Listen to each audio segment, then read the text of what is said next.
Assalamualaikum warahmatullahi wabarakatuh. Innal hamdalillah nahmaduhu wa nasta'inuhu wa nastaghfiruh wa na'udzu billahi min shururi anfusina wa min sayyiati a'malina. May yahdihillahu fala mudilla lahu wa may yudlil fala hadiya lahu. Asyhadu an la ilaha illallah wahdahu la syarika lah wa asyhadu anna Muhammadan abduhu wa rasuluh. Ya ayyuhalladzina amanu taqullaha haqqa tuqatih wa la tamutunna illa wa antum muslimun. Ya ayyuhan nasu taqu rabbakumul ladzi khalaqakum min nafsin wahidah wa khalaqa minha zawjaha wa batta minhuma rijalan katsiran wa nisaa'a. Wattaqullaha alladzi tas'aluna bihi wal arham innallaha kana 'alaikum raqiba.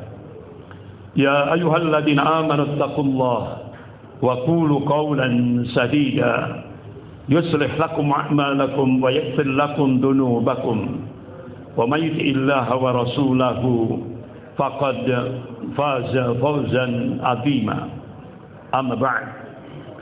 Fa inna asdaqal hadits kitabullah wa khairul hadi hadi Muhammadin sallallahu alaihi wasallam wa syarrul umur muhdatsatuha wa kullu muhdatsatin bid'ah wa kullu bid'atin dhalalah wa kullu dhalalatin finnar.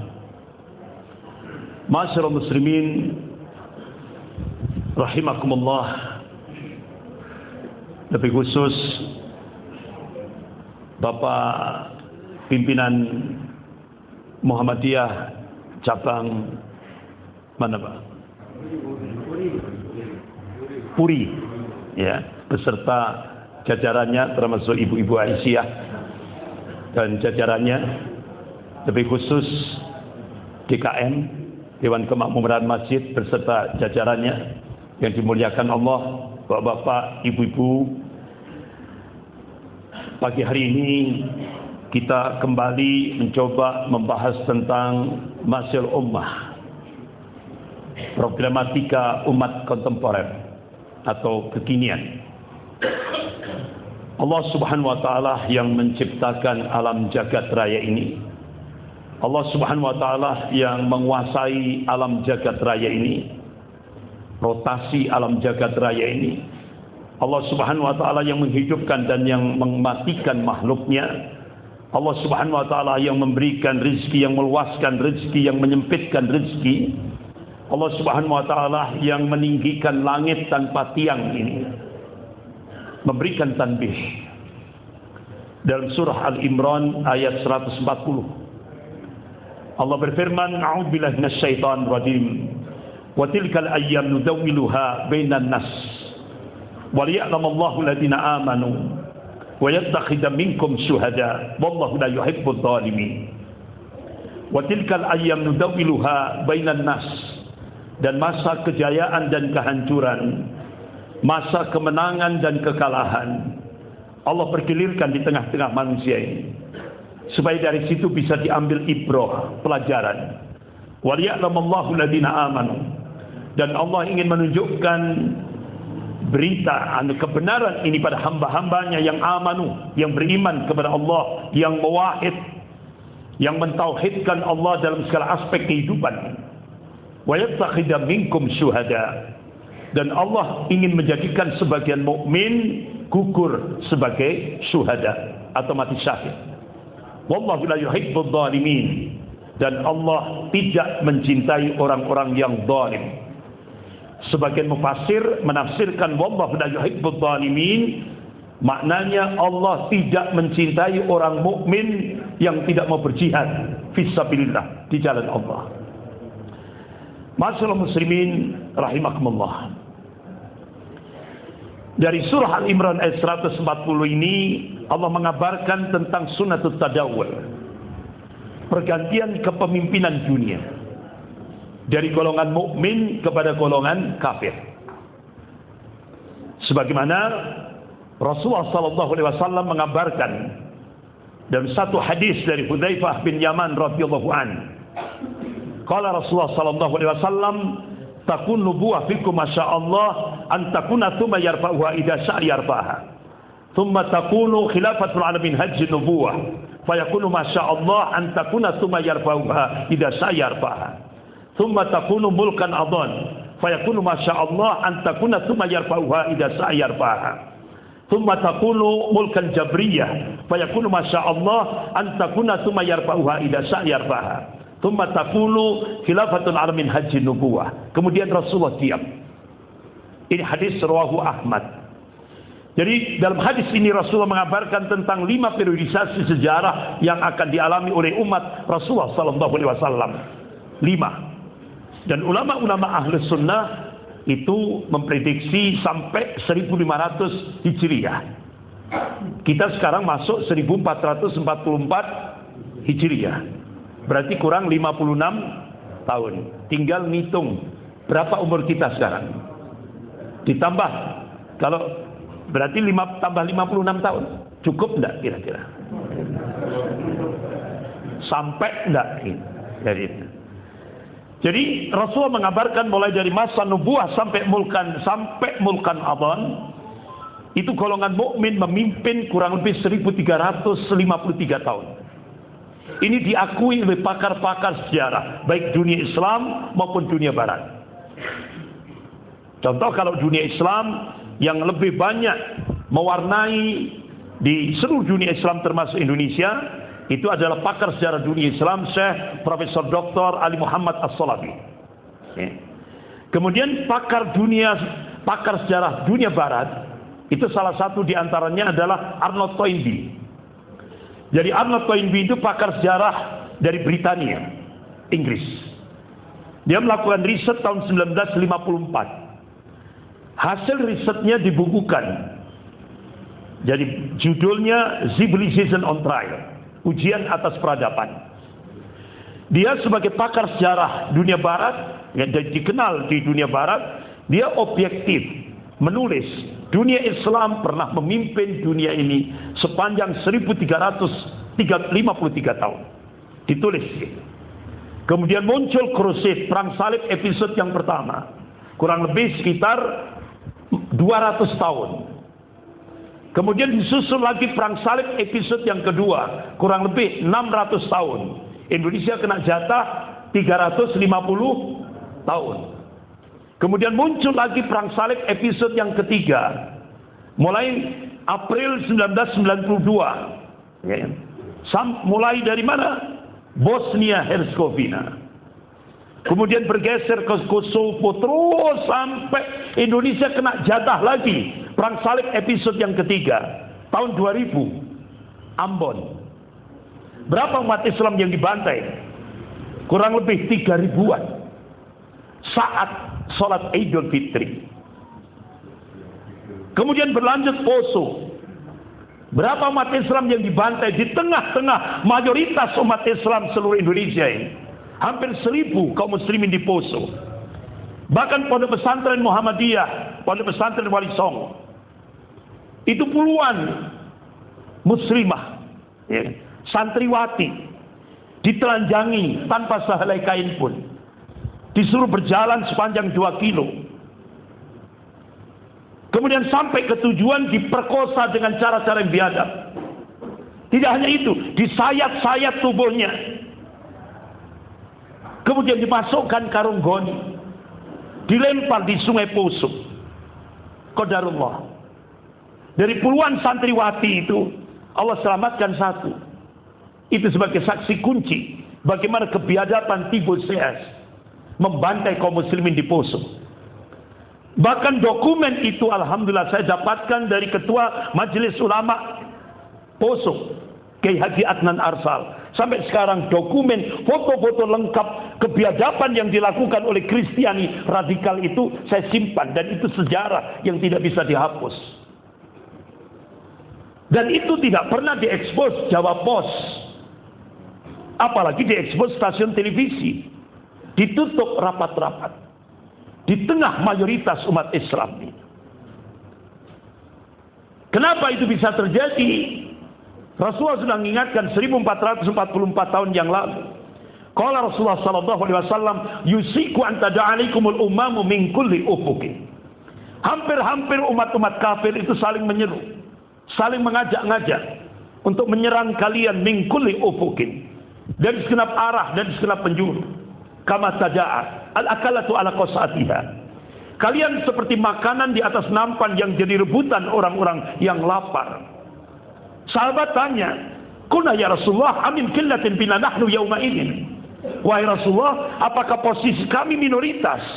Apa jumlah kami sedikit? Lah, tidak, kata Rasulullah. Bal antum yauma idzin katsir. Kalian mayoritas. Jumlahmu banyak. Walakinnakum quta'un ka quta'i tayr. Tapi kualitasmu seperti buih.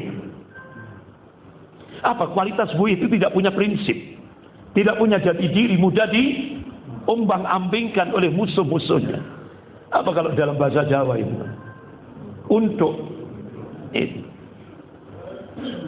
Jadi ulama-ulama hadis ketika mengkaji hadis ini bukan justifikasi, bukan pembenaran, tapi ini warning, peringatan dari Rasulullah. Jangan sampai umat Islam mempunyai kualitas seperti buih.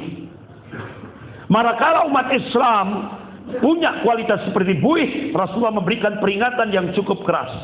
Wala yantazi'anna Allah min suduri aduwakum al-mahabbata minkum. Sungguh Allah akan mencabut rasa takut dari hati musuh-musuh kalian. Jadi rasa takutnya orang kafir itu dicabut oleh Allah.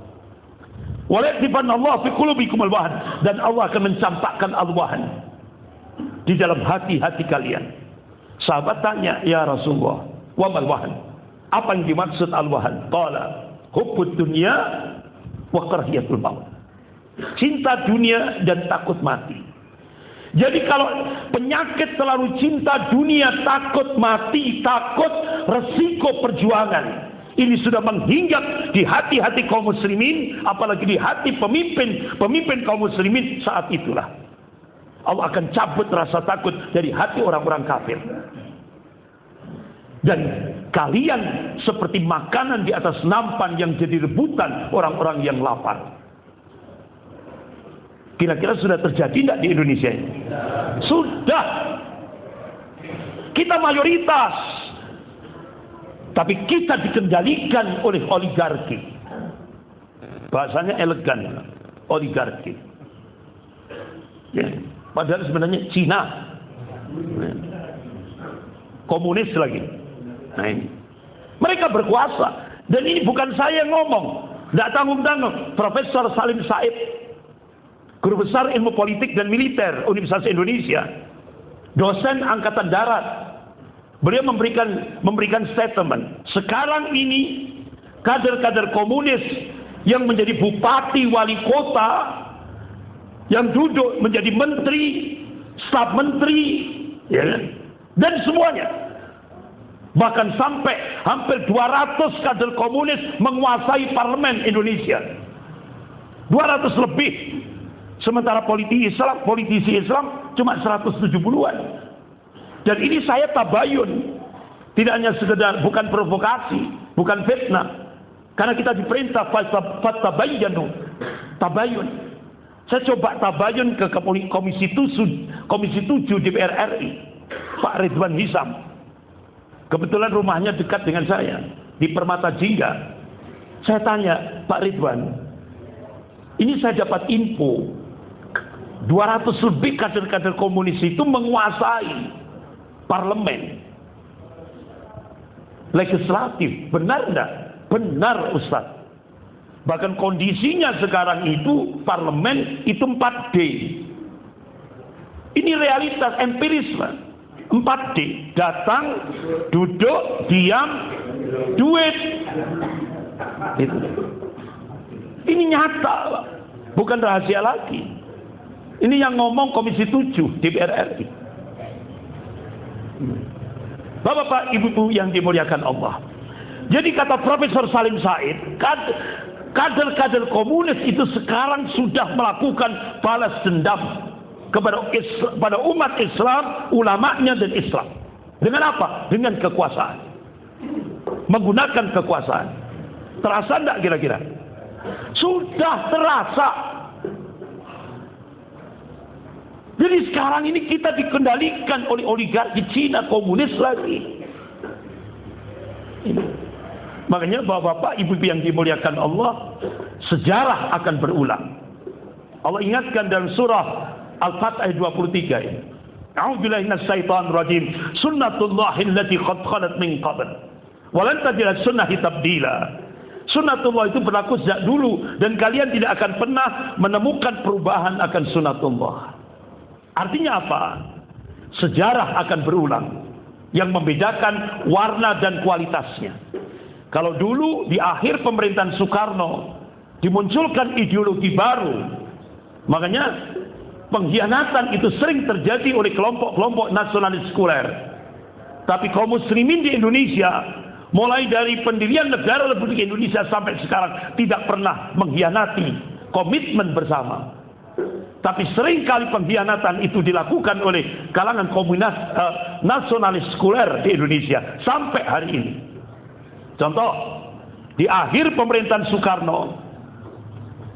Soekarno memunculkan ideologi baru, Nasakom, nasionalis, agama, komunis.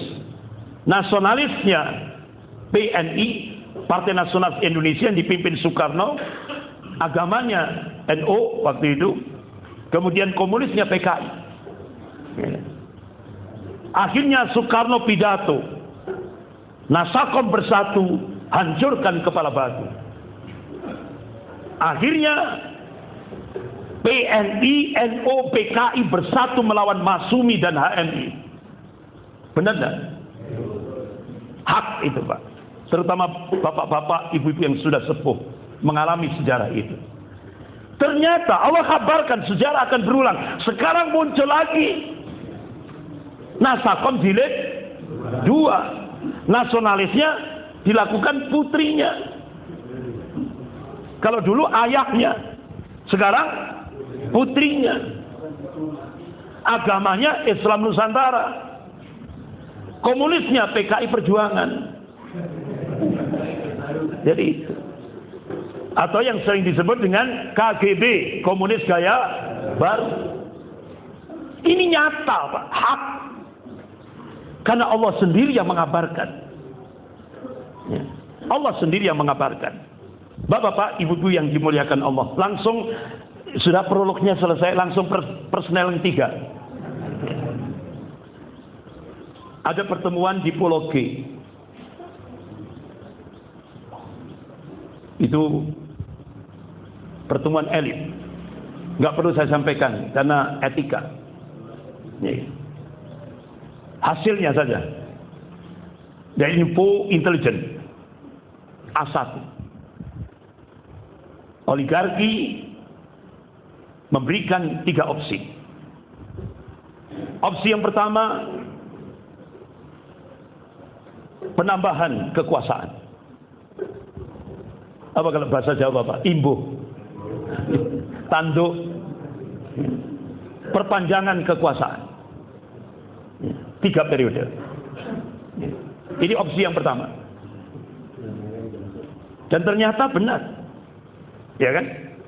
Skenarionya benar. Cara-cara PKI digunakan. Desa menyerang kota. Dan itu saya lihat dengan mata kepala saya sendiri. Karena waktu itu saya persis berada di depan gedung DPR MPR. Macet total. Puluhan ribu kepala desa seluruh Indonesia digerakkan ke Jakarta. Untuk perpanjangan 9 tahun. Bahkan jargonnya, siapa yang tidak setuju akan kami habisi di desa-desa kami. Ini strategi komunis, desa menyerang kota. Setelah itu PPKD, PPDI ya, Persatuan Perangkat Desa Indonesia. Puluhan ribu lagi berbis-bis, bis-bis pariwisata seluruh Indonesia dikerahkan. Dengan permintaan yang sama. Nah ini. Siapa yang diberi amanah? Tokoh komunis muda, tokoh elit komunis muda. Budiman Sujatmiko. Ini. Karena apa? Kalau kita lihat skenario gerakan komunis di Indonesia, itu sudah ditarget. Undang-undang desa ini benar-benar dikuasai oleh kader-kader komunis untuk menyukseskan undang-undang desa. Ini strategi penyerangan desa melawan kota sudah dilakukan. Nah ini. Sementara umat Islam tenang-tenang saja. Nah, bapak-bapak, ibu-ibu yang dimuliakan Allah. Jadi ini terus bergerak. Tapi wa makar Allah, wallahu khairul makirin. Mereka membuat makar, tapi Allah balas makar mereka. Dan Allah sebaik-baik membuat makar. Makar Allah super dan super dahsyat. Tiba-tiba muncul isu. Ya. Isunya apa? Trust Soekarno akan dihabisi oleh sesama mereka. Sehingga akhirnya apa yang diingatkan oleh Allah dalam surah Al-An'am ayat 129 terjadi. A'udzubillahi minasyaitonir rajim. Wa kadzalika nuwalli ba'dadh dhalimina ba'dha bima kanu yaksibun. Dan yang demikian ini Allah jadikan sebagian orang zalim dengan sebagian orang yang zalim saling apa, Pak? Gigit menggigit, cokot mencokot. Jeruk makan jeruk. Akhirnya isu ini terdengar oleh Bude. Mbok di, iya kan? Malah ibu-ibu dirasani terus. Wah, ibu-ibu pengajian, kok senengannya pengajian. Ya kan? Sampai kapan? Padahal kita diperintah oleh Rasulullah dari ayunan sampai liang lahat, ya kan? Sampai mati kita baru tamat taklim itu. Bude seperti itu. Nah akhirnya itu isu itu masuk. Akhirnya Bude gelisah. Akhirnya qadarullah, inilah makarnya Allah. Bude pidato. Ya. Jadi Pinocchio itu tidak ada apa-apanya kalau tidak ada Bude. Tidak ada apa-apanya. Jadi benar-benar Pinocchio didonkan. Langsung Bude bersabda. Bude bersabda. Apa sabdanya? Cukup 2 periode. Alhamdulillah. Jadi ternyata apa yang dikabarkan oleh Allah dalam surah Al-An'am ayat 129 nyata, hak. Akhirnya di belakangnya sami'na wa ata'na. Akhirnya adik iparnya langsung memberikan keputusan. Presiden 2 periode tutup, selesai. Tidak boleh jadi, walaupun jadi RI 2. Skenario-nya kan mau jadi pendampingnya Pak Prabowo. Tidak boleh lagi. Waduh. Semuanya sami'na wa ata'na. Berarti opsi yang pertama gagal. Makar Allah lebih dahsyat. Kemudian hasil pertemuan di Pulau G, opsi oligarki sampai pimpinan pusat Muhammadiyah Profesor Haidar Nasir menegaskan jihad konstitusi yang dilakukan oleh Muhammadiyah hasilnya akan hambar jika Indonesia dikuasai oleh oligarki, baik oligarki ekonomi maupun oligarki politik. Bahkan pimpinan pusat Muhammadiyah yang lain, Bapak Dr. Muhammad Busra Muqaddas, beliau mengatakan KPK sudah dihancurkan, diremuk, istilah beliau seperti itu, ya kan? Karena beberapa hari yang lalu saya diundang di masjidnya Pak Busra Muqaddas, Masjid Mutahhirin di Jogja. Saya diminta menyampaikan tentang fitnah-fitnah akhir zaman. Bapak, ibu-ibu yang dimuliakan Allah, kata beliau, bahkan sampai kita lihat, ya, yang ini bantuan pendidikan yang sebenarnya itu untuk rakyat Indonesia, ya, ya. Tapi dipersembahkan untuk Taipan Cina. Ini kan sudah miris, Dan sebenarnya dana pendidikan itu untuk rakyat Indonesia, tapi diserahkan pada Taipan Cina. Bahkan ketika umat Islam, rakyat Indonesia dihadapkan situasi pandemik COVID-19, itu susah-susahnya rakyat Indonesia. Dana sosial untuk membantu rakyat Indonesia dikemplang, diembat. Apa kalau bahasa Mojokerto? Dintit. Nggak tanggung-tanggung. Itu kalau di media itu kan cuma 25 triliun. Pak Novel Baswedan, penyidik senior KPK, menyampaikan itu yang diembat, yang dirampok oleh Menteri Sosial Pak Juliari Batubara, kebetulan bendahara PDIP. Itu yang dirampok oleh bendahara PDIP 100 triliun. Itu kata Pak Novel Baswedan, bukan kata saya. Kata Pak Novel Baswedan, penyidik senior KPK. Akhirnya Bude interupsi. Apa interupsinya? Nah, kalau hukuman mati yang sudah jadi agreement di parlemen itu diterapkan, habis kaderku. Ya kan? Kalau hukuman mati itu diterapkan, itu semua bupati, wali kota, menteri, staf menteri, gubernur, semuanya dari PDIP mati semua itu, Pak. Karena juara korupsi tingkat nasional dari mana? PDIP. Ini, Pak, hancurnya negeri ini karena koruptor. Tapi karena 99% media mainstream di Indonesia dikuasai oligarki atau Cina, akhirnya padahal yang menghancurkan negara itu mereka. Tapi yang disudutkan, yang diberikan stigma radikal, teroris adalah umat Islam. Itu maling teriak maling. Kenapa itu bisa terjadi? Karena media mainstream sudah dikendalikan oleh mereka. Ini. Makanya bapak-bapak, ibu yang dimuliakan Allah, ada Theodor Herzl, itu tokoh Zionis Yahudi internasional.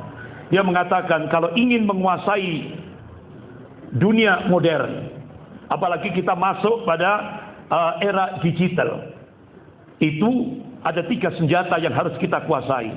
Yang pertama, media informasi. Yang kedua, lobby, kekuatan lobby.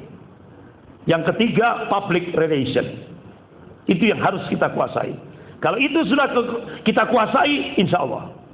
Dan alhamdulillah, Muhammadiyah mencoba untuk menguasai 3 kekuatan itu. Ini. Bahkan sampai Muhammadiyah juga go internasional. Ini.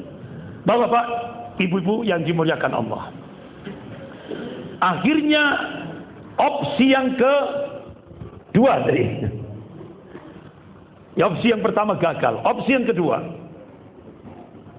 penundaan pemilu. Penundaan pemilu. Ini opsi yang kedua yang sekarang sedang berjalan. Mulai ada grand design. Dimunculkan wanita emas. Wanita emas, Bu. Respon, Bu. Wanita emas. Ya, wanita emas. Dimunculkan. Bahkan sampai dia memberikan testimoni di media baik elektronik maupun cetak. Dia melakukan perzinaan dengan ketua KPU di hotel ini, hotel ini, hotel ini, iya kan? Vulgar. Vulgar. Ternyata itu adalah desain untuk menunda pemilu. Ternyata gagal. Sekarang dimunculkan oleh pengadilan negeri yang itu bukan topoksinya. Pengadilan negeri tidak ada hak untuk menunda pemilu. Yang ada hak itu PT UN. Ya kan? Ini ada apa? Dipaksakan. Kenapa ini terus di Indonesia dibikin gaduh? Kenapa? Ini era politik post-truth. Jadi era politik post-truth itu, elit Indonesia itu menggunakan filosofi tikus dalam karung. Jadi pernah ada orang bawa tikus dalam karung naik kereta. Tiap kali ditendang. Tiap kali ditendang. Akhirnya orang di depannya tanya, "Pak, kenapa Bapak terus nendang karung itu?" "Iya, di dalamnya ada tikus. Kalau tidak saya tendang, tikus akan konsentrasi menggigit karung itu." Dan akhirnya keluar. Nah, oh gitu. Filosofi tikus dalam karung ini dipakai oleh elit Indonesia sekarang. Di era politik post-truth. Jadi umat Islam ini hukumnya wajib digoncang. Diadu domba. Ya kan? Ini wajib. Supaya umat Islam di Indonesia tidak konsentrasi seperti jargon Muhammadiyah. Amar ma'ruf nahi mungkar. Ini. Dan itu dipakai sekarang ini. Tidak tanggung-tanggung. Biaya untuk adu domba 20 triliun. Alhamdulillah. Pimpinan pusat Muhammadiyah tidak ikut proyek ini. Karena Muhammadiyah sudah tidak butuh uang receh. Tidak butuh. Apalagi 20 triliun. Ya kan? Nah, Alhamdulillah. Muhammadiyah ngambil kebijakan elegan. Ya kan?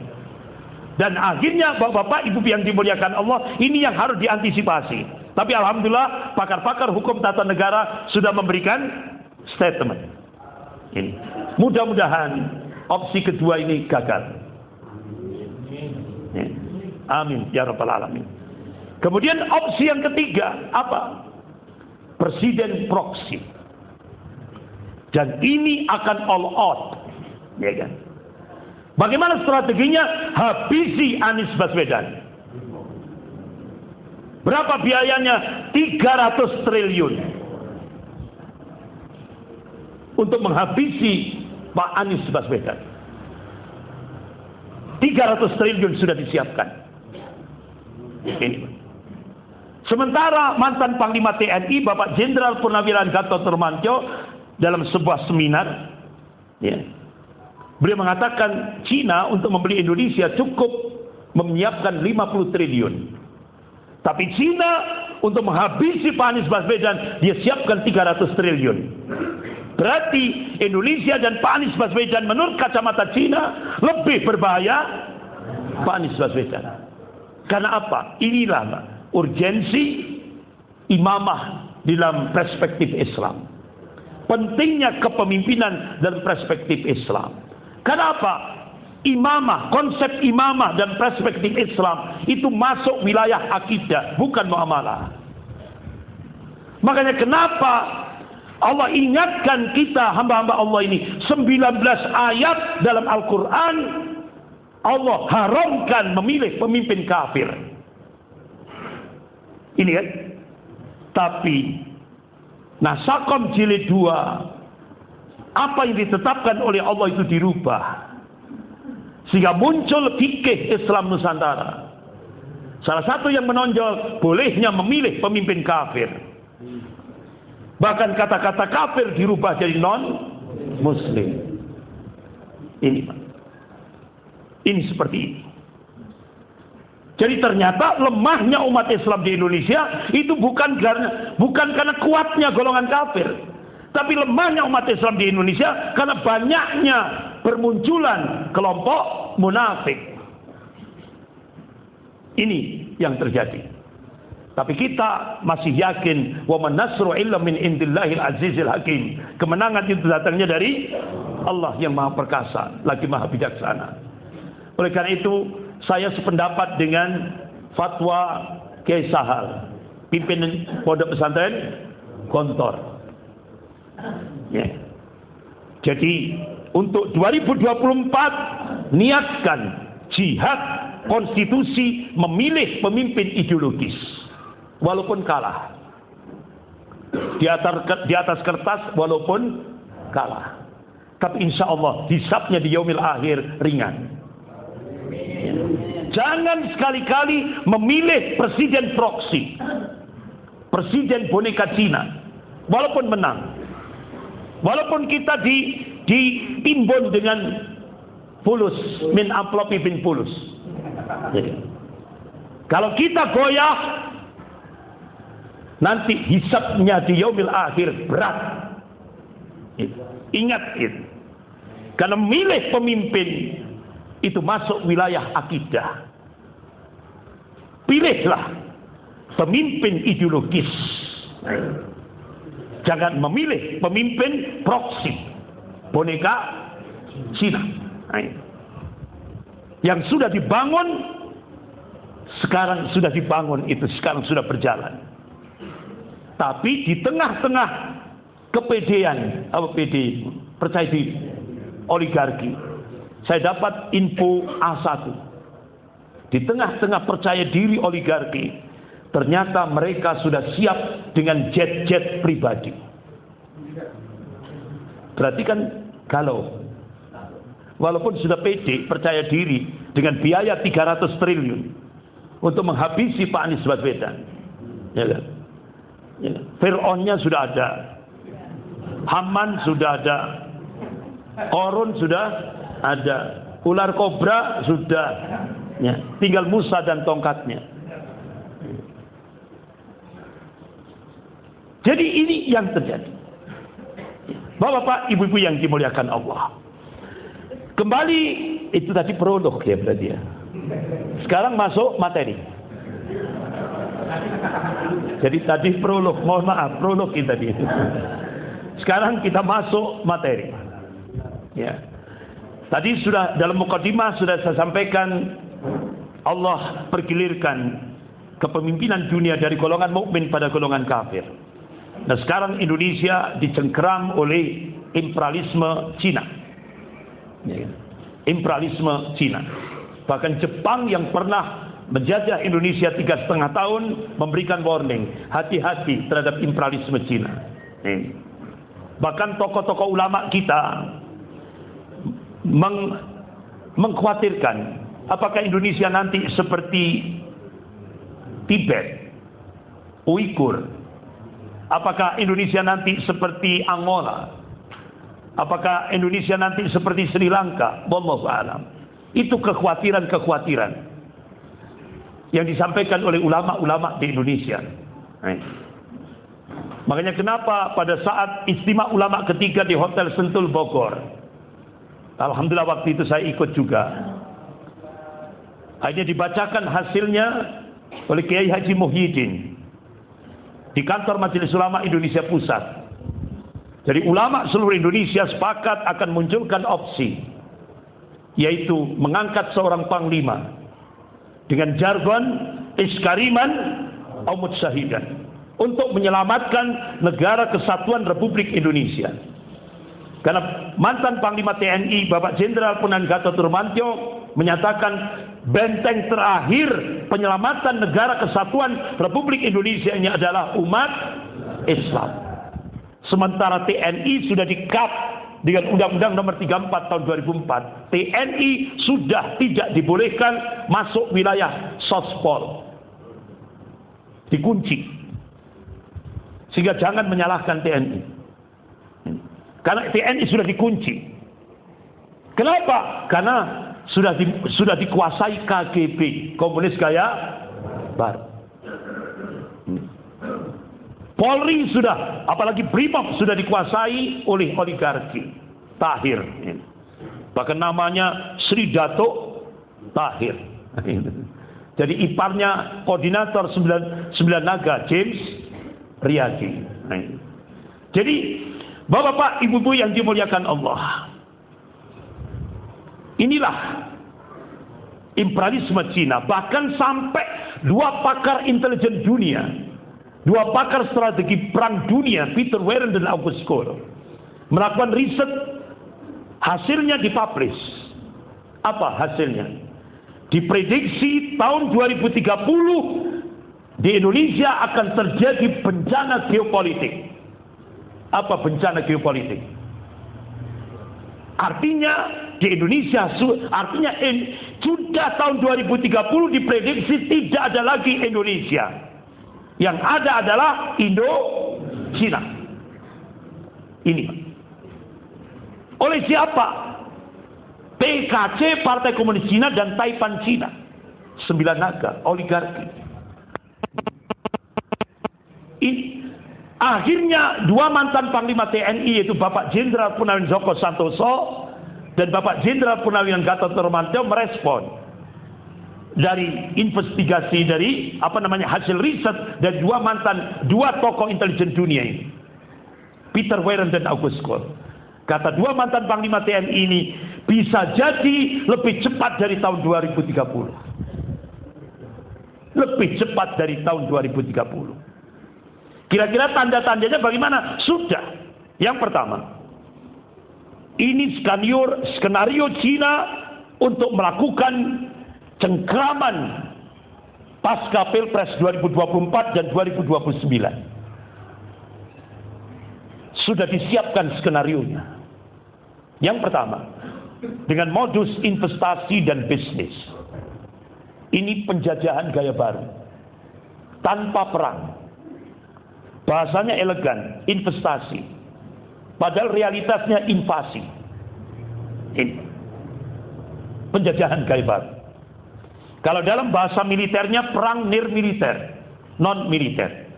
Kalau bahasa intelijennya perang asimetris. Dan kita lihat ambisi Cina dengan proyek One Belt One Road itu ekspansi ke 65 negara termasuk Indonesia.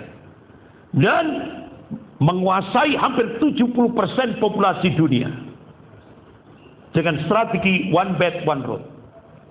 Ya.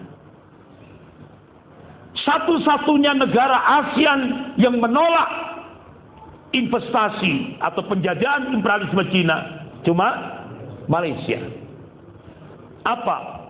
Ketika Dr. Mahathir Mohamad dilantik menjadi Perdana Menteri umur 92 tahun. Beliau berani tegas, no imperialisme Cina, no. Bongkar jalan-jalan tol yang dibangun Cina itu. Bawa lagi ke Cina. Bongkarannya. Perjanjian dengan Perdana Menteri yang dulu gagal. Artinya apa? Batal demi hukum. Karena terjadi penyimpangan dalam konstitusi Malaysia. Sementara Indonesia ahlan wa sahlan bi huzurikum.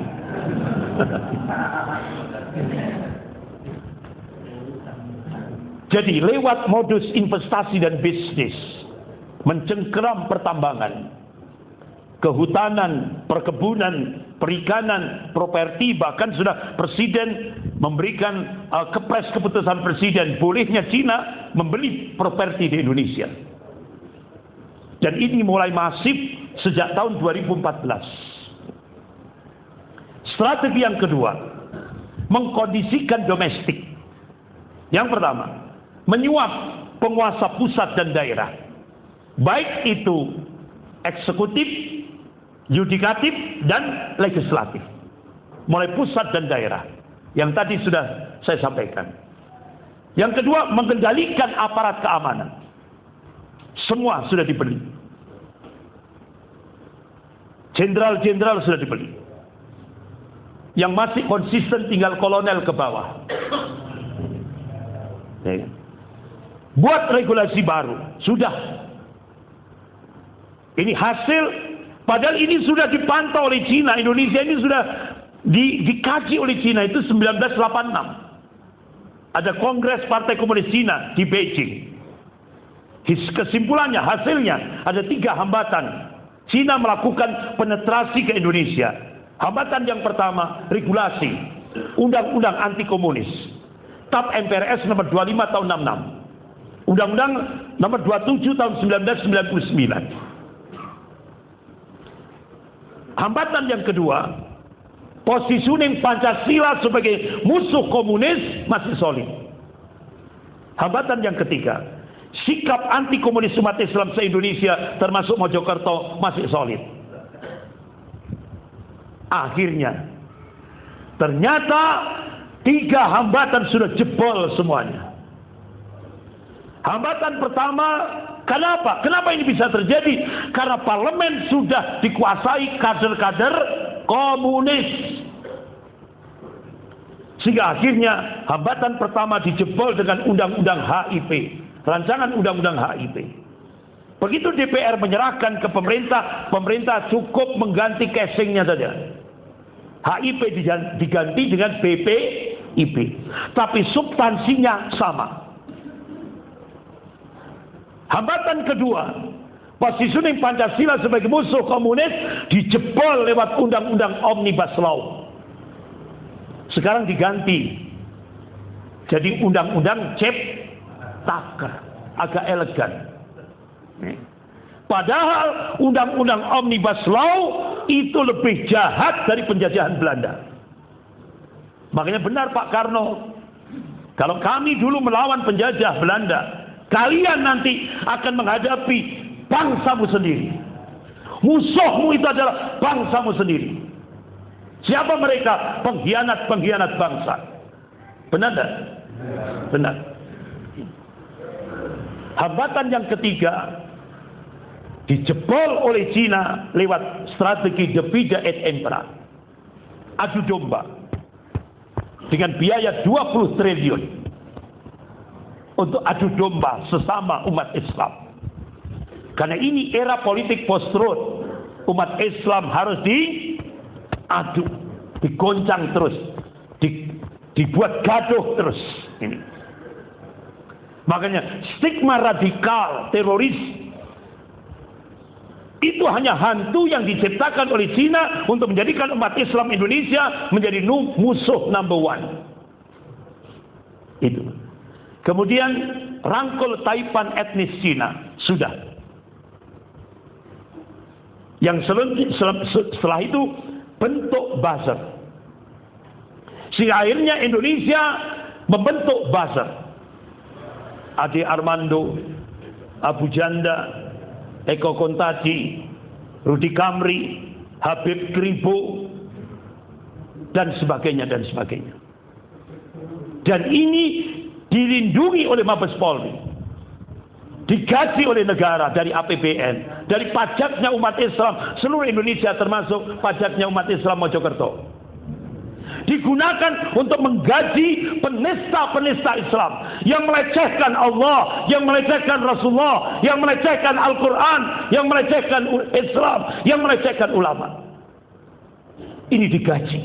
Bahkan Dr. Rizal Ramli mengungkap sejak 2014 negara menggaji penista-penista Islam ini sampai sekarang sudah 1,29 triliun.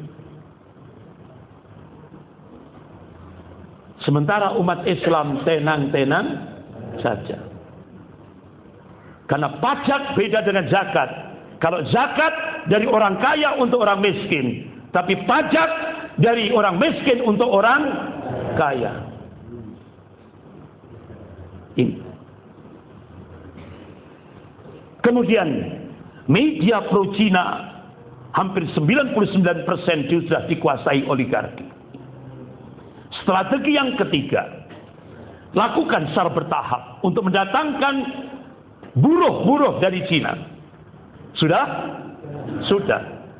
Wakil Perdana Menteri Cina Liu Yangdong datang ke auditorium FISIP Universitas Indonesia, menyampaikan di depan akademisi, mahasiswi, konsekuensi Cina memberikan bantuan hutang kepada Indonesia tahap pertama 647 triliun. Syarat yang harus dipenuhi oleh Indonesia, yang pertama, agama harus dipisah, agama harus disingkirkan dan kehidupan berbangsa dan bernegara. Sudah? Sudah. Syarat yang kedua, 10 juta rakyat Cina daratan wajib masuk ke Indonesia. Target 2020. Sudah? Sudah. Sehingga akhirnya Indonesia menyiapkan 19 bandara udara dan laut untuk menyambut rakyat Cina daratan. Ahlan wa sahlan bi hudurikum. Sehingga mantan kepala BIN terakhir Gubernur DKI yaitu Bapak Jenderal Sutioso memberikan statement, Indonesia, umat Islam Indonesia akan dibuat seperti Palestina. Kalau dulu bangsa Yahudi masuk pertama 1916 jadi pengungsi. Ya kan? Jadi pengungsi. Apa kalau bahasa Jawa? Kere. wong kiri. Sekarang Yahudi menguasai Palestina. Kata Jenderal Sutioso, ini 10 juta rakyat Cina daratan ini tidak akan mungkin balik. Ini perang asimetris. Buruh itu sebagai kamuflase. 10 juta itu tentara merah, bukan buruh. Letnan Jenderal Purnawirawan Sarwan Hamid, mantan Kasospol ABRI. Dulu saya pernah diundang oleh beliau ada briefing di Asrama Haji Pondok Gede, Bekasi. Kemudian saya diinapkan di sebuah hotel, besoknya saya diminta masuk ke Istana Negara. Dan alhamdulillah bertemu dengan Presiden Habibie dan waktu itu Menteri Agamanya Pak Profesor Muhammadiyah Malik Fajar. Pak Malik Fajar. Alhamdulillah saya mendapat ini, artinya dapat jamuan makan siang di Istana Negara. Alhamdulillah. Nah, bapak-bapak, ibu-ibu yang dimuliakan Allah. Nah, ternyata 10 juta rakyat Cina daratan itu sudah selesai. Bahkan Duta Besar Cina untuk Indonesia menyatakan per tahun rakyat Cina daratan masuk ke Indonesia itu 2 juta per tahun. Tapi kita kan dibohongi oleh media. Jadi media di Indonesia itu, Pak, bohong. Makanya ulama-ulama di Indonesia menyatakan Indonesia darurat kebohongan dan kezaliman. Jadi media sekarang ini bohongnya yang benar itu media itu cuma berita kematian. Cuma itu yang hak. Jadi seperti itu. Letnan Jenderal Purnawirawan Sarwan Hamid sebelum istimewa ulama ketiga mengumpulkan ulama-ulama se-Jawa Timur, beliau sampaikan contoh sampel di Morowali. Itu yang dilaporkan di imigrasi itu 100. Tapi ternyata di lapangan 80.000 kurang lebih. Jadi kalau imigrasi datang sidak itu sudah kong kali kong. Jadi puluhan ribu tentara merah ini langsung dimasukkan ke bunker. Yang dimunculkan cuma apa yang terdaftar dalam imigrasi. Itu yang terjadi. Bahkan ada kontainer isinya senjata dan amunisi. Bahkan ketika saya diundang oleh Bupati Garut di aula Pemda Garut, waktu itu dikumpulkan ulama-ulama se-Garut, Jawa Barat. Saya diminta menyampaikan tentang pergerakan komunis dan Syiah di Indonesia. Pak Kiflan Zen, Mayor Jenderal Purnawirawan Kiflan Zen menyampaikan tentang bagaimana pergerakan dalam komunis dalam aspek hankam. Saya mendengarkan sendiri apa yang hasil intelijen yang dilakukan oleh Mayor Jenderal Purnawirawan Kiflan Zen. Ternyata pusat logistik persenjataan itu sudah ditempatkan di Filipina. Makanya kenapa buruh-buruh dari Cina itu rata-rata dari Bandara Soekarno-Hatta ke Bandara Kendari, Bandara Manado, untuk mendekati pusat logistik persenjataan. Itu. Kemudian disertakan dalam modus turis, sudah. Disisipkan tenaga paramiliter, sudah. Diberi EKTP Indonesia, sudah.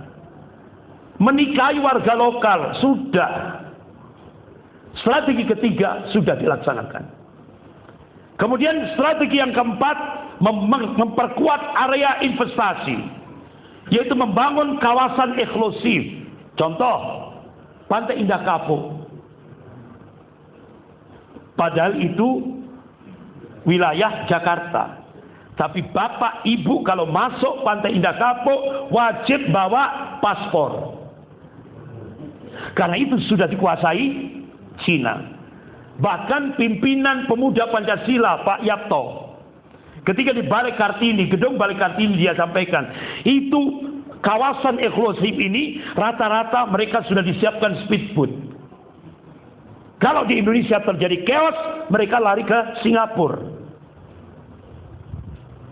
Sudah disiapkan plan A, plan B, plan C. Ini Pak. Kemudian regulasi dan aturan tersendiri sudah. Indonesia mengeluarkan policy untuk warga Cina, disiapkan aturan HGB, hak guna bangunan 160 tahun. Ini penjajahan tanpa perang. 160 tahun dengan sambutan ahlan wa sahlan bi hudurikum. Ini supaya rakyat Cina daratan senang, diberikan diskon apa? Bebas pajak selama 30 tahun. Gratis. Supaya senangnya jingkrak-jingkrak sampai kakinya di atas. Ya kan? Indonesia bikin policy baru. Kalau nanti setelah 30 tahun ketika membayar pajak diskon 350%. Sehingga senangnya supaya jingkrak-jingkrak. Bahkan ternyata ada lagi perubahan lagi, ada revisi. Cina boleh memiliki tanah-tanah di Indonesia.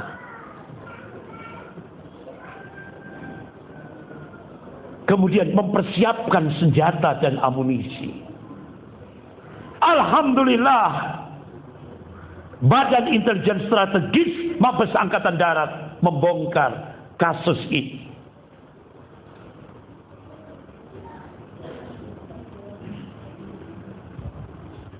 Penyusupan ke tubuh Brimob itu sudah terjadi tahun 1999. Anak-anak cucu PKI dimasukkan ke Brimob. Ini analisis dari Badan Intelijen Strategis Mabes Angkatan Darat. Bahkan ketika saya ditelepon dari Bais, Ustadz, sampaikan bahaya KGB, Komunis Gaya Baru. Sampaikan. Tapi saya sebelumnya, 1 minggu sebelum ditelepon dari Bais, 1 minggu sebelumnya saya didatangi 4 dari Mabes Polri. Ustadz mohon direm. Jangan ngomong komunis. Setelah itu, seminggu setelah itu, saya ditelepon Bais. Ustadz, all out. Sampaikan bahaya komunis di tengah-tengah masyarakat. Kan bingung kita. Ya. Ini. Kemudian pembentukan satuan pembantai. Pembentukan satuan pembantai. Yang digerakkan oleh koordinator 9 Naga, James Riyadi. Start 2001. Untuk menghabisi umat Islam. Sehingga Densus 88 ratusan kali salah tembak. Contoh, di Sulawesi, pada saat mau sholat Jum'ah di emperan, tembak 2 pemuda. Tidak tahunya, besoknya Mabes Polri mengumumkan, mohon maaf salah tembak. Ternyata 2 yang ditembak itu Direktur Ma'had Tahfidzul Quran. Ini. Belum lagi yang di NTB. Saat sholat asar di rumah mertuanya bersama istrinya, langsung tembak jarak dekat sampai pecahan kepala ini sampai menghantam tembok karena jarak dekat. Minta maaf salah tembak. Ya. Bahkan sampai Ustadz Siono selesai mengimami sholat subuh berjamaah, baru keluar dari masjid langsung ditangkap Densus 88. Besoknya sudah berubah jenazah, diserahkan istri dan anaknya. Akhirnya pimpinan pusat Muhammadiyah Bapak Dr. Muhammad Buslomo Kodas melaksanakan perintah Rasulullah sallallahu alaihi wasallam. Qala Rasulullah sallallahu alaihi wasallam, unsur akhaka dhaliman aw madluman. tolonglah saudaramu, baik yang berbuat zalim maupun yang dizalimi. Kalau berbuat zalim, bagaimana caranya? Cegah kezalimannya. Akhirnya Muhammadiyah langsung stop untuk Densus 88. Akhirnya Pak Buksro Mengkudas memerintahkan Kokam. Alhamdulillah, ketika saya diundang tablik akbar di Masjid Muhammadiyah di Klaten, alhamdulillah dipertemukan oleh Allah kokam-kokam yang menggali kuburan Ustadz Siono. Beliau cerita dengan rinci sekali. Sehingga akhirnya waktu itu sudah disetting kokam wajib ring 1, ring 2, ring 3. Alhamdulillah. Tidak sampai, artinya lebih cepat daripada Densus 88. Sehingga ketika Densus 88 masuk, sudah semua tertutup.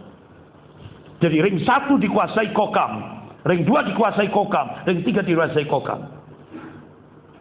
Pimpinan pusat Muhammadiyah menegaskan no, dokter-dokter forensik dari Mabes Polri ditolak. Karena Muhammadiyah sudah punya dokter-dokter forensik dari rumah sakit Muhammadiyah. Akhirnya Kokam diminta untuk menggali kubur Ustadz Siono. Padahal berita di media Mabes Polri mengumumkan Ustadz Siono melawan petugas, wajib dibunuh tanpa pengadilan. Akhirnya otopsi ulang. Selesai otopsi ulang, pimpinan pusat Muhammadiyah konferensi pers. Ternyata Ustadz Siono dibantai di dalam mobil, disiksa di dalam mobil, sampai patah tulang rusuknya. Sehingga dengan patahnya tulang rusuk menghantam jantungnya, beliau meninggal. Itulah hasil otopsi ulang. Sehingga kesimpulan Ustadz Siono meninggal dibantai oleh Densus 88, bukan melawan petugas. Hasil otopsi ulang. Pertanyaannya, kira-kira yang membantai Ustadz Siono disidang enggak? Wassalam wakalam. Jadi kalau negara melakukan teroris, tidak aman, tidak ada yang menghukum. Jadi terorisme negara itu lebih jahat. Kalau terorisme yang dilakukan sipil itu adalah proyek. Dan itu disampaikan oleh mantan Satgas Intel Laksamana Mulyo Wibisono. Jadi semua proyek terorisme di Indonesia itu proyek untuk menghasilkan fulus dolar. Bagaimana caranya? Pemuda-pemuda Islam yang lemah akidahnya, minim akidahnya direkrut. Kemudian di brainwash, dicuci otaknya. Kemudian diisi otaknya dengan Islam yang salah, dengan jihad yang salah. Kemudian digerakkan dengan operasi intelijen flash flag. Yaitu sebuah operasi intelijen, kalau sudah berhasil, siapa yang dijanjikan kambing hitam umat Islam. Itulah proyek terorisme di Indonesia. Ini. Kemudian impor senjata.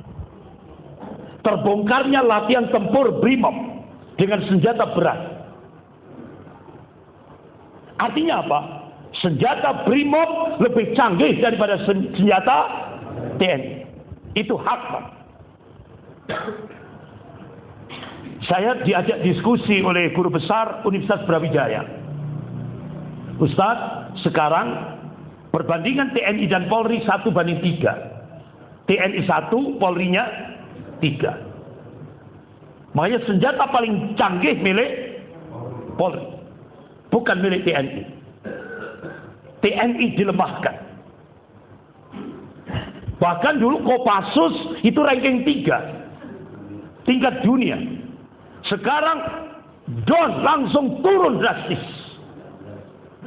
Sengaja dilemahkan. Ini. Kemudian impor senjata terbongkar oleh Badan Strategis Intelijen Strategis Angkatan Darat. mulai tahun 2016 sampai 2019. Beberapa kali Polri mengimpor ratusan ribu senjata-senjata berat yang semua di-cover oleh Brimob. Akhirnya terbongkar. Koordinator Komandan Tentara Komunis Cina pada bulan November 2018 di sebuah apartemen. Tewasnya koordinator Tentara Merah.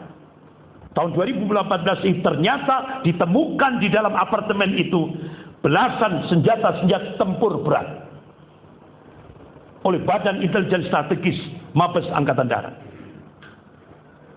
Ini. Bapak, Ibu yang dimuliakan Allah. Kemudian strategi yang kelima, ekspansi bisnis dan tenaga kerja asing Cina, terutama di Pulau Kalimantan, Maluku, Sulawesi, dan Papua. Alhamdulillah, ini sudah saya sampaikan 2 hari yang lalu di Banjarbaru, Banjarmasin, Martapura. Sudah saya sampaikan. Umat Islam Kalimantan harus paham ini. Kemudian, kuasai pelabuhan dan bandara besar. Sudah. Bahkan, ada informasi Indonesia akan menjual bandara-bandara udara kepada Cina. Yang ketiga, tenaga kerja asing Cina akan datang lagi tahap kedua 50 juta. Presiden sudah mengumumkan start bulan Februari akan berbondong-bondong. Sudah diumumkan Presiden. 50 juta tahap kedua. Kemudian strategi yang keenam, bangun pangkalan militer kecil, baik itu di Kalimantan dan Maluku. Sudah. 100.000 tentara yang menyamar sebagai tenaga kerja buruh, tenaga kerja asing sudah terjadi. Alibinya apa? Mereka dalam rangka untuk melindungi aset investasi dan tenaga kerja Cina. Strategi yang ketujuh, kuasai ibu kota negara baru, Kalimantan Timur, IKN. Jadi jantung IKN harus dikuasai. Sehingga untuk membangun IKN fulusnya dari Cina, semennya dari Cina, buruhnya dari Cina. Dan itu terbongkar di kawasan Tanjung, perbatasan Kalsel dan Kaltim. Semen dari Cina. Itu pabrik semen terbesar milik Cina. Dibangun di kawasan Tanjung antara perbatasan Kalsel dan Kaltim.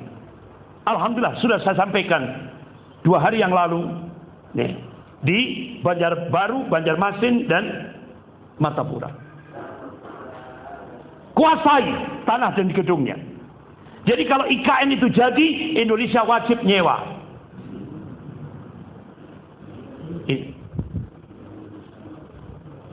Setelah itu bentuk proksi, pemerintahan proksi, boneka. Strategi yang ke-8, aksi soft aggression. Agresi yang lunak. Karena I-Poliso sebut hankam. Amandemen Undang-Undang Dasar yang berhaluan pro Cina. Dan ini sedang berjalan. Dan nanti puncaknya ini merupakan strategi Indonesia akan dijadikan sebagai koloni tanpa peperangan. Dan Cina akan memberlakukan apa yang terjadi di Tibet dan apa yang terjadi di Uighur. Bahkan guru besar ilmu politik Universitas Indonesia, Profesor Nazaruddin Samsudin, Indonesia akan dijadikan Singapura kedua. Pribumi minggir, Cina berkuasa. Ini.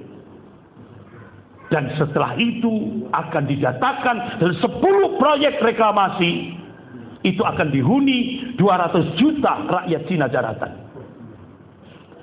Satu-satunya gubernur yang berani melawan oligarki, berani melawan Cina, Pak Anies Baswedan.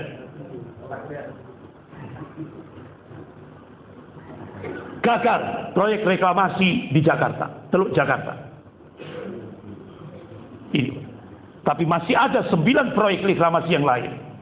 2024 ratusan juta rakyat Cina daratan akan menempati proyek-proyek reklamasi. Dan akhirnya apa yang riset yang dilakukan pakar intelijen dunia Peter Weyland dan August Cole, Indonesia nanti akan diatur seperti Uighur. Dan ini klop dengan strategi Zionism internasional. Diawali dengan COVID, dengan virus, vaksin, dan nanti puncaknya kita akan ditempel dengan chip. Tidak bisa nolak. Jadi pergerakan manusia akan terus terdeteksi. Itu strateginya. Kan Bapak lihat di YouTube pemasangan chip. Ya. Dan itu kalau mereka ingin membunuh kita cukup dengan remote. Itu. Sekarang baru virus, vaksin, ya kan? Nanti puncaknya kita akan dipasang chip.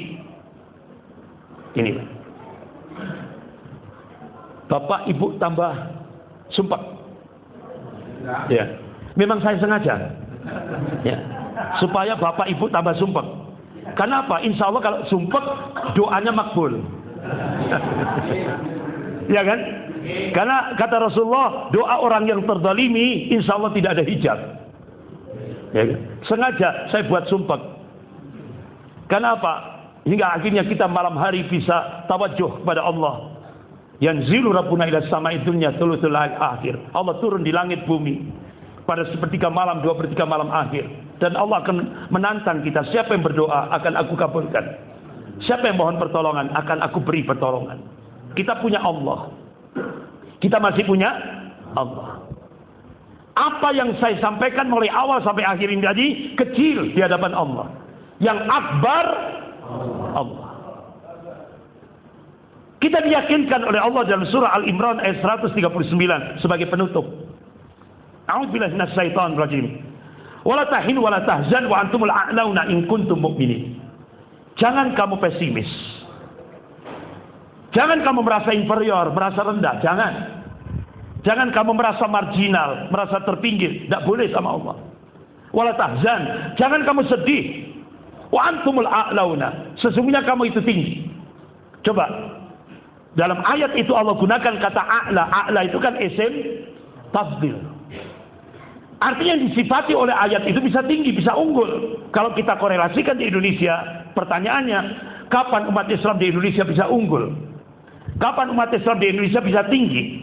Kapan umat Islam di Indonesia bisa punya al-izzah, kewibawaan? Allah berikan kuncinya. In kuntum mu'minin. Jika kalian beriman kepada Allah. Jika kalian mentauhidkan Allah dalam segala aspek kehidupan ini. Oleh karena itu 5 program untuk menyongsong Sofatul Islamiyah, kebangkitan Islam di Indonesia. Jangan ditunda.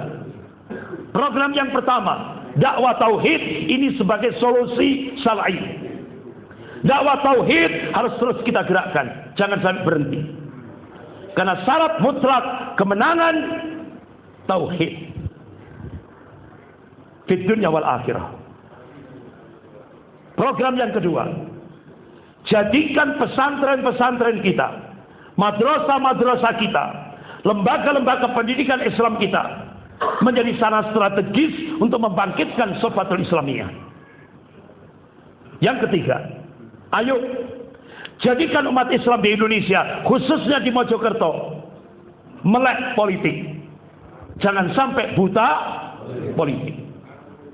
Kiai Haji Ahmad Dahlan, Allah mayarham, pendiri Perserikatan Muhammadiyah, memberikan warning. Kalau umat Islam Indonesia buta politik, apa yang terjadi di Andalusia bisa terjadi di Indonesia. Yang keempat, bangun iktisadiyah Islamiyah, kekuatan ekonomi umat. Dari mana? Masjid. Lewat apa? Kekuatan jamaah. Dengan jargon, beri Beli dari muslim untuk muslim. Bahkan ditambah, beli ke warung tetangga walaupun agak mahal. Yang kelima, ini wasiat Rasulullah. Contoh dari Rasulullah. Bangun regenerasi umat. Ciptakan kader, ciptakan kader, ciptakan kader. Karena kita tidak akan hidup terus, kita bakal mati. Apalagi Rasulullah sudah ngasih kabar. Rata-rata umur umat Rasulullah baina sittin wa sab'in, antara 60 sampai 70. Sebelum kita mati, ciptakan kader. Minim jadikan anak-anak kita menjadi generasi robbani.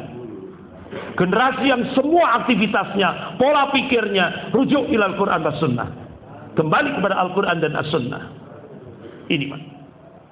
Karena apa? Rasulullah sebelum wafat, beliau memberikan amanah kepada seorang sahabat pemuda, umurnya 18 tahun.